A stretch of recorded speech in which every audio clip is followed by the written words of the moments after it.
तमाम देखने और सुनने वाले दोस्तों को अस्सलाम वालेकुम।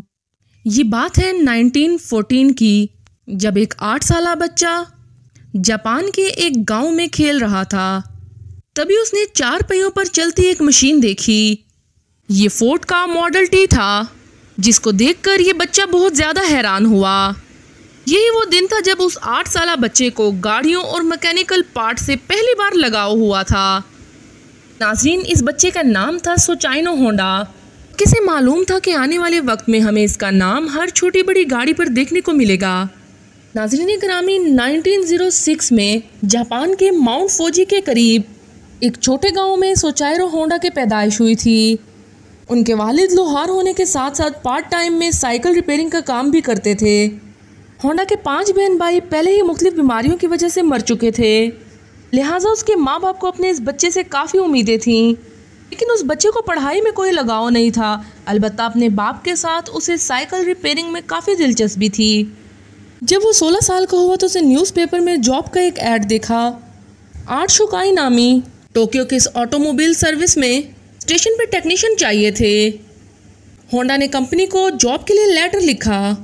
उसकी खुशकिस्मती थी कि वहाँ से पॉजिटिव रिप्लाई भी आ गया। यही वो वक्त था जब होंडा अपने घर से कमाने की आस लगाए टोक्यो रवाना हो गया। होंडा का ख्वाब तो तब टूटा जब वो टोक्यो में आर्ट शुकाई पहुंच चुका था। कंपनी के मालिक ने उससे सफाई सुथराई के काम करवाना शुरू कर दिए, यहाँ तक कि उसको बेबी सिटिंग पर लगा दिया।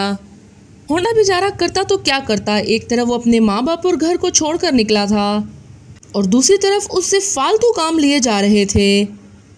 उसे अपने गांव जाने में शर्म महसूस हो रही थी क्योंकि वो अपने पेरेंट को फेस नहीं कर पा रहा था। यही वजह थी वो अगले कई महीनों तक वहां पर और जॉब्स करने पर मजबूर रहा। कुछ ही महीनों बाद कंपनी के मालिक ने होंडा से वर्कशॉप के काम भी लेना शुरू कर दिए। होंडा को इस काम में शुरू से ही बहुत इंटरेस्ट था। यही वजह थी कि वो चीज़ों को आसानी से समझ जाता था। चंद ही महीनों में वो हर किस्म की गाड़ी और उनके पार्ट्स के बारे में काफ़ी कुछ जान चुका था। इसी दौरान उस कंपनी ने 2 स्पोर्ट्स कार भी बनाई। में पहली गाड़ी आर्ट डेमलर थी, दूसरी कर्टिस। ये दोनों गाड़ियां यूज्ड इंजन को इस्तेमाल करके बनाई गई थीं, जिन्होंने जापानीज मोटर कार चैंपियनशिप 1924 में पहली पोजीशन भी हासिल की। होंडा इस वक्त तक अच्छा मैकेनिक था, लेकिन इस रेस में वो ड्राइवर के साथ इंजीनियर के तौर पर बैठा था। यही वो इवेंट था जिसके बाद होंडा ने मोटर स्पोर्ट्स को अपना रिलीजन बना लिया। अगले कई सालों तक वो आर्ट शुकाई में ही जॉब करता रहा और साथ साथ अपने एक्सपीरियंस को बढ़ाता भी रहा। 1928 में 22 इयर्स की एज में उसके मालिक ने अपनी एक और ब्रांच खोलने का फैसला किया। ये ब्रांच हमामात्सु शहर में होना थी, जिसको चलाने के लिए मालिक ने होंडा को जिम्मेदारी देकर वहाँ भेज दिया। होंडा ने आर्ट शुकाई की इस ब्रांच को एक वर्कर के साथ शुरू किया था। सिर्फ 2 ही सालों में 30 वर्कर तक पहुँचा दिए। वो अब एक ब्रिलियंट मैकेनिक और रेसिंग ड्राइवर भी बन चुका था। उसने अपनी महारत का फ़ायदा उठाते हुए अपने मालिक के लिए एक स्पोर्ट्स कार तैयार की। ये गाड़ी 120 किलोमीटर पर आवर्स की स्पीड से चल सकती थी, जिसने पुराने सारे रिकॉर्ड्स तोड़ दिए थे। ये रिकॉर्ड अगले 20 सालों तक जापान का हाईएस्ट रिकॉर्ड बना रहा। आर्ट शुकाई के मालिक के दिल में होंडा की अहमियत मज़ीद बढ़ चुकी थी। वो अपना खुद का वर्कशॉप खोलना चाहता था, लेकिन शायद किस्मत को यह मंजूर नहीं था। 1936 में रेसिंग के दौरान होंडा का एक हौलनाक हादसा हो गया। इस हादसे में उसकी जान तो बच गई, लेकिन उसका लेफ्ट बाजू फ्रैक्चर हो गया, शोल्डर डिसलोकेट हो गया और चेहरे पर कई जख्म आ चुके थे। उसको अपनी ज़िंदगी यही ख़त्म होते दिखाई दे रही थी। अब ना वो ये मैकेनिक का काम कर सकता था और ना ही रेसिंग में हिस्सा ले सकता था। कई महीनों बाद जब वो ठीक हुआ तो उसने आर्ट शुकाई के मालिक से रिक्वेस्ट की कि अब वो ये रिपेयरिंग का काम नहीं कर सकता, बल्कि उसने ये आइडिया पेश किया कि वो स्पेयर पार्ट्स बनाने के लिए क्यों ना एक अलग कंपनी शुरू करे। आर्ट शुकाई के स्टेक होल्डर्स ने होंडा का ये आइडिया फ़ौरन ही रिजेक्ट कर दिया। उनको ऑलरेडी प्रॉफिट मिल रहे थे और कोई भी नहीं चाहता था कि दोबारा से नया रिस्क लिया जाए। इसके बाद होंडा ने डिसाइड किया कि पार्ट्स मैन्युफैक्चरिंग की कंपनी वो अकेले ही खोलेगा। 1936 में 30 साल की उम्र में उसने अपने दोस्त के साथ मिलकर टोकाई सेकी हैवी इंडस्ट्री कायम की और अपने दोस्त सेचाइरो काइटो को उसका प्रेसिडेंट बना दिया। कंपनी तो वो खोल चुके थे, लेकिन होंडा को इसको चलाने के लिए इन्वेस्टमेंट की ज़रूरत थी जो कि उसके पास नहीं थी। दिन भर आर्ट शुकाई के लिए काम करता था, जबकि रात में अपनी नई कंपनी के लिए खुद इंजन पिस्टन बनाने की कोशिश करता था। अगले कई महीनों तक वो इसी रूटीन पर चलता रहा, लेकिन उसे कोई कामयाबी न मिल सकी। उल्टा वो लगातार शिफ्टें लगा लगा कर कमज़ोर हो चुका था। एक के बाद एक नाकामी उसका रास्ता रोके बैठी थी। तभी उसने मेटलर्जी में महारत हासिल करने के लिए एक यूनिवर्सिटी में एडमिशन ले लिया। 1939 में 3 सालों की लगातार मेहनत करने के बाद वो आखिरकार एक पिस्टन बनाने में कामयाब हो ही गया।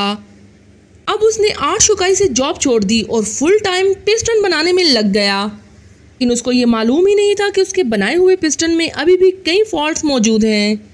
उसने टोयोटा कंपनी को अपने पिस्टन पेश किए तो उन्होंने 50 में से 47 पिस्टन रिजेक्ट कर दिए। ये खबर होंडा पर बिजली बनकर गिरी, क्योंकि उसके पास वापसी का भी कोई रास्ता नहीं था। उसने मुख्तलिफ कंपनीज के रिक्वायरमेंट को समझने के लिए पूरे जापान के दौरे लगाना शुरू कर दिए। अलग अलग फैक्ट्रीज में गया, कार मैन्युफैक्चरर्स से मिला। अगले कई साल उसने मार्केट को समझने में लगा दिए। उसके बाद होंडा ने एक बार फिर से पिस्टन बनाए। इस बार उसके सारे पिस्टन क्वालिटी कंट्रोल पास कर चुके थे। नाज़रीन, अब उसको धड़ाधड़ ऑर्डर्स मिलना शुरू हो गए। एक बार फिर से होंडा को अपने ख्वाब पूरे होते दिखाई दिए। ऑर्डर्स को पूरा करने के लिए उसकी कंपनी ने 2000 वर्कर्स को भी हायर कर लिया। लेकिन होंडा की ये खुशी सिर्फ चंद महीनों की ही मेहमान थी।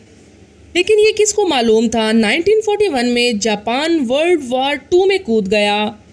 मिनिस्ट्रीज ने कई जापानीज कंट्री को अपने कंट्रोल में ले लिया। इसमें एक कंपनी सुचाइरो होंडा की भी थी। होंडा को डाउनग्रेड करके उसी की कंपनी का सीनियर मैनेजर बना दिया गया। चीज़ें तब खराब हुई जब कंपनी के वर्कर्स को मिलिट्री सर्विस में लगा दिया गया। अगले 3 साल इंतहाई मुश्किल हालत में गुजरे। लेकिन 1944 में एक वाक़या हुआ जिसने होंडा की उम्मीदों पर पूरी तरह पानी फेर दिया। एयर रेड के दौरान एक मिसाइल सीधा होंडा की फैक्ट्री पर आ लगा। पूरे मुल्क के हालात बद से बदतर होते जा रहे थे। इस वक्त जापान जंग हारता हुआ दिखाई दे रहा था। 1945 में 2 न्यूक्लियर अटैक हुए, जिसने जापान की सिरे से कमर ही तोड़ डाली। वाक़ये के बाद जापान ने अमेरिकन के सामने सरेंडर कर लिया। जंग तो अब ख़त्म हो चुकी थी, लेकिन होंडा अपना सब कुछ खो बैठा था।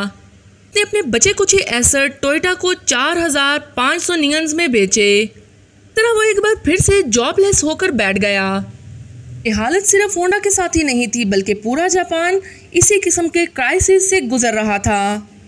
इकनॉमी मेल्ट हो रही थी, खाना पाने की शदीद किल्लत और महंगाई ने सबकी कमर तोड़ रखी थी। पब्लिक ट्रांसपोर्ट का मिलना इंतहाई मुश्किल था, क्योंकि जापान में पेट्रोल भी नायाब हो चुका था।